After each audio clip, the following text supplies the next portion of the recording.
খুব ইচ্ছা ছিল আপনাকে ফুল দিয়ে বিদায় বলবো। এটা কাঠগোলাপ বলে ভালো হইতো, এটা কাঠগোলাপ বলে ভালো হইতো। হুজুর, হাদিয়াটা রাখেন। এই কাজের জন্য হাদিয়া নিলে আমি আখিরাতে আল্লাহ তাআলার কাছে কি জবাব দেবো? এই এলাকার লোকজন তোমার সবাই পাগল বলে। রাত দিন তুমি এই গাছপালা নিয়ে পড়ে থাকো। পাগল হয়েও তুমি যেরকম সৎ চিন্তা করতে পারো, সবাই যদি তোমার মতো এরকম সৎ চিন্তা করতে পারতো, তাহলে আমি মহান আল্লাহ তাআলার কাছে এই গ্রামের সবাইরে তোমার মতো পাগল বানাবার জন্য দোয়া করব। সুমন, তুই সপ্তাহে 3 দিন গাছে পানি দিবি, আর রুবেল তুই দিবি মঙ্গল, বুধ, বৃহস্পতি। আমার ভাগ্যে একদিন। শুক্রবার দিন পানি দিন লাগবো না। তোর কাজ হলো গিয়া ওরা দুজন যাতে ঠিক মতো কাজ করে এটা দেখভাল করবি। সবাই জবাব দে। কাঁচামরিচ দিল না মা? দেখছস খালার আমি এত কথা কইলাম, তোর পাতে জিনিস সবসময় একটা কাঁচামরিচ দেয়। আচ্ছা আমি খেয়াল না করলে সবকিছু ভুলে জায়গা। বার বাবা আমি নিয়ে আসি। তোমার দায়িত্ব মা। তুমি আমার সামনে বসে থাকো, আমি তোমার দিকে তাকাইয়া তরকারিতে লবণ না হইলেও সব ভাত খাইতে পারো। আরে আমার 7 জন্মের ভাগ্য, তোর মতো একটা ছেলে আমি পেটে ধরছিলাম। এই ভাই, এভাবে তাকায় আছেন কেন? ম্যাডামের কাছে কি জরুরি কথা বলতে আসেন বলেন। সমস্যা থেকে পালাই বেড়ালে চলবে? সমস্যার মুখোমুখি হইতে হইব, তাইলেই না সামনের দিনগুলো সুন্দর হবে। আমি তো কিছুই বুঝতে পারছি না। এই লোকটা আসলেই পাগল। আপনি যান তো, যান। আপনি কি আমাকে জরুরি কিছু বলতে এসেছিলেন? আরে মুখে বললে তো হবে না, আমার সাথে আপনার যাইতে হইব। চলেন, আপনি না গেলে তো মতিন সেই হিসাবে মাইরে ফেলাইবো। কেউ একজন কাউকে মেরে ফেলবে। আপনার কি কোনো সমস্যা আছে? আপনি এটা নিয়ে পুলিশের কাছে না গিয়ে আপনি আমার কাছে এসেছেন কেন? তারাই আমার বুদ্ধি দিল আপনার কাছে আসার। আপনি আমাকে পুরো ঘটনাটা ঠান্ডা মাথায় একবার খুলে বলুন তো। যখন তখন গাছ কাটা। মাথা কি পুরো নষ্ট হয়ে গেছে? আমি পাগল হলে তোমরা কি? পাগল না হলে এত বড় গাছ কাটার কথা কেউ চিন্তা করতে পারে? গাছকে আমরা সাথে কাটতেছি। 3 দিন আগে জ্বর এলো, জ্বরে ডাইল ভেঙে ওই দোকানের উপরে পড়ে দোকান নষ্ট হয়ে গেছিল। তাই আমরা বাজারে সবাই মিলে সিদ্ধান্ত নিছি এই গাছটা কাটানো দরকার। কি কও তোমরা? পুরা গ্রাম মিলাও যদি সিদ্ধান্ত নাও যে গাছ কাটবা, সেটা আমি হইতে দেবো না।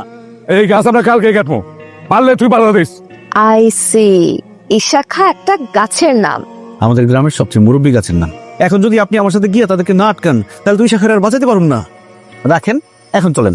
এইটা কি? ঘুষ। আমি যারা বিয়ে করবো, আমার মা তারা দেওয়ার জন্য কানের দুল জোড়া রাখছিল, কিন্তু পাগল রেজে কেউ বিয়ে করবে না, এটা আমার মা বোঝে না। এটা রাখেন, চলেন। কিসব উল্টাপাল্টা বলছেন? এই অফিসে কেউ ঘুষ খায় না। এই, চলুন আমি দেখছি আমি আপনার জন্য কি করতে পারি। মতিন শেখ, উপজেলা থেকে বড় অফিসারে নিয়ে আসছি। বাইরে হওয়া পালাইবা কোথায়? সালাম আলাইকুম ম্যাডাম। হাত করে পড়েন ম্যাডাম। ওই আমার ইশাখারে মারতে চাইছিল। তুমি কি মনে করছিলা যে আমি কিছুই করতে পারবো না? আপনি তো ওদিকে গিয়ে দাঁড়ান তো। খবর আছে তোমার? মতিন সাহেব, সরকারি অফিসারকে কখনো তার কাজ শেখাতে হয় না। আমি আপনাকে ন্যায় অন্যায় নিয়ে কিছু বলতে আসিনি। গাছটার বয়স প্রায় 300 বছরের মতন। এরকম পুরানো একটা গাছ কাটার ব্যাপারে সরকারি কিছু নির্দেশনা থাকে। গাছটা না কাটার বিনিময়ে আপনাদের এমন কিছু ব্যবস্থা করে দিতে পারি যাতে করে বাজারের সবারই কোনো উপকার হয়। কি ম্যাডাম ডরাইছি? চলুন। কি আইসো, হাত দিও আমার ইশাখার গায়ে। আমাদের গ্রামটা কেমন লাগলো? অনেক সুন্দর না? তবে বারবার ম্যাডাম ম্যাডাম বললে তো এই সৌন্দর্যটা উপভোগ করা যায় না। আমার নাম মোনা চৌধুরী, আপনি আমাকে মোনা বলে ডাকতে পারেন। আপনি আসলে সবার সাথে একটা সম্পর্ক তৈরি করতে চান, একটা পরিবার, আর এই জন্য আপনার অফিসের পিয়ন আপনাকে আপা বলে ডাকে। আর এই সত্যটা কাউকে বুঝতে দিতে চান না। যেটা আমি কাউকে বুঝতে দিতে চাই না, সেটা আপনি মাত্র কয়েক ঘন্টা পরিচয়ে বুঝে গেলেন। আপনাদের এলাকাটা যত দেখছি ততই মুগ্ধ হচ্ছি। দেখা হয় নাই চক্ষু মেলিয়া, ঘর হতে 2 পা ফেলিয়া, একটি ধানের শীষের উপরে একটি শিশির বিন্দু। পারফেক্ট, আমার জন্য একদম পারফেক্ট একটা কবিতা। এই গাছগাছালি নিয়ে পড়ে থাকা ছাড়া আর কি করেন? ওদের দেখভাল করতে করতে তো টাইম পাই না।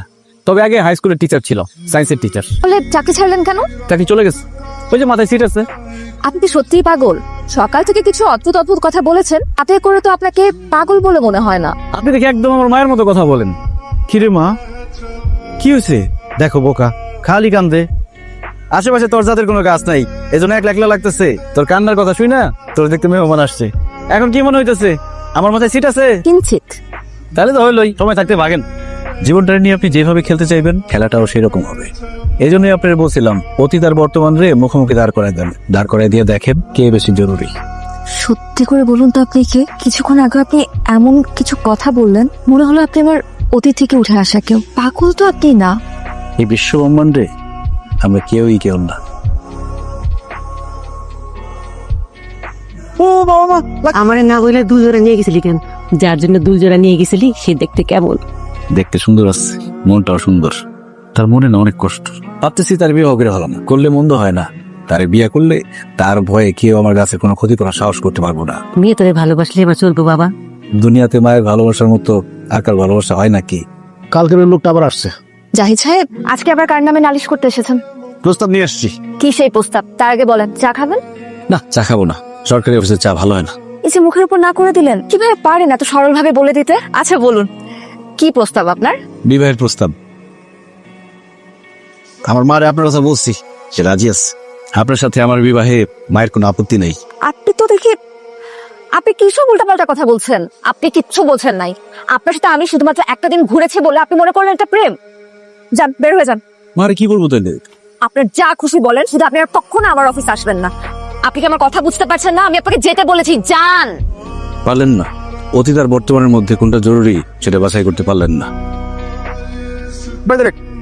কি করতেছেন আপনারা? দেখেন না আমি গাছ কাটতেছি, জানি তো জান। তোর কত বড় সাহস, তুই গাছ কাটতেছস? তোর আজকে ভবের পিড়ন পিড়া উঘারা গাছ কাটবি। এদিকে আয়। তোর বাপে আমার দিছে কিছু, আমার মুখে মুখে তর্ক করস। আজকে তোরে কিরে বাবা, তুই এখনো ঘুমাস নাই? মোনার জন্য অস্থির লাগতেছে না। মোনা অতীতের একটা চক্রে আটকে আছে না। আপনি আপনি আমার বাসা ছিলেন কিভাবে? আর আপনি আমার বাসা আসছেন কেন? আপনার কাছে ক্ষমা চাইতে আসছি। ওর মা বলছে আমার প্রথম কাজ তার বৌমার কাছে ক্ষমা চাওয়া। আপনারা মা ছেলে মুরব্বী মানুষ তো আদর করে বৌমা বলে ফেলছে। আপনার অফিসে গিয়ে ওইভাবে আপনার এই কথাটা বলা উচিত হয়নি। আমি লজ্জিত।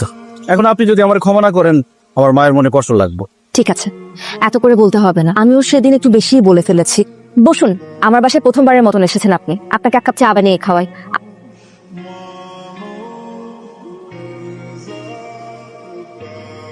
সরি, আমি কিন্তু রং চা বানিয়ে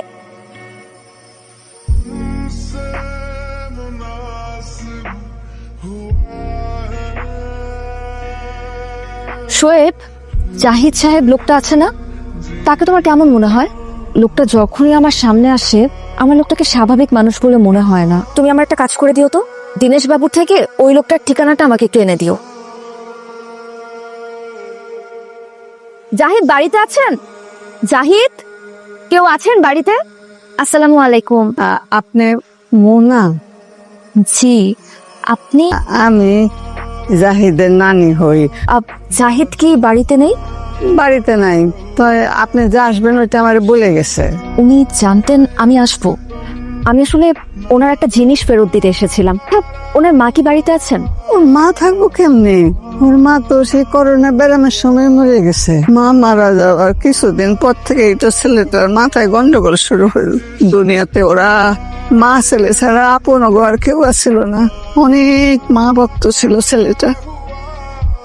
না, মায়ের জড়াইয়া না তোরা ঘুমাইতে পারে না। মায়ের পা ধুইয়া দিত নিজ হাতে। মা যদি এতটুকু আঘাত পাইতো তাইলে পোলায় কান্দা ঘর বাসাইয়া দিত। সেই মারেও ধরে রাখতে পারলো না করোনার সময়। অক্সিজেনের অভাবে সেই মারেও বাঁচাইতে পারে নাই। তারপর থেকে দেখি সব সময় গাছগুলোকে কথা কয়। ওগুলো যদি কেমন হয়ে গেল। আপনারা ওনাকে ডক্টরের কাছে নিয়ে যাননি? নিয়ে যাইব কও? আমি বুড়া মানুষ, এই কোনো মতে সাইটটা রান্না দেই। ওনাকে এখন কোথায় পাওয়া যাবে বলতে পারেন?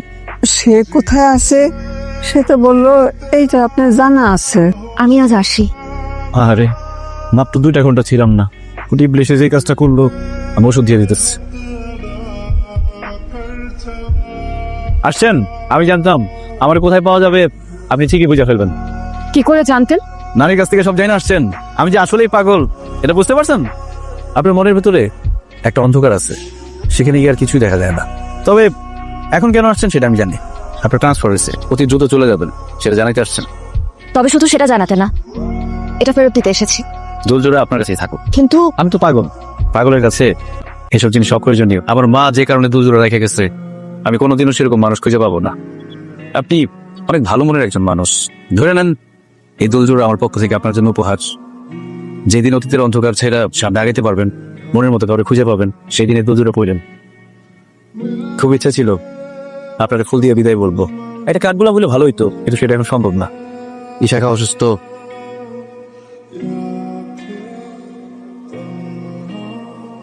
এটা কাঠগোলাপ বলে ভালোই তো,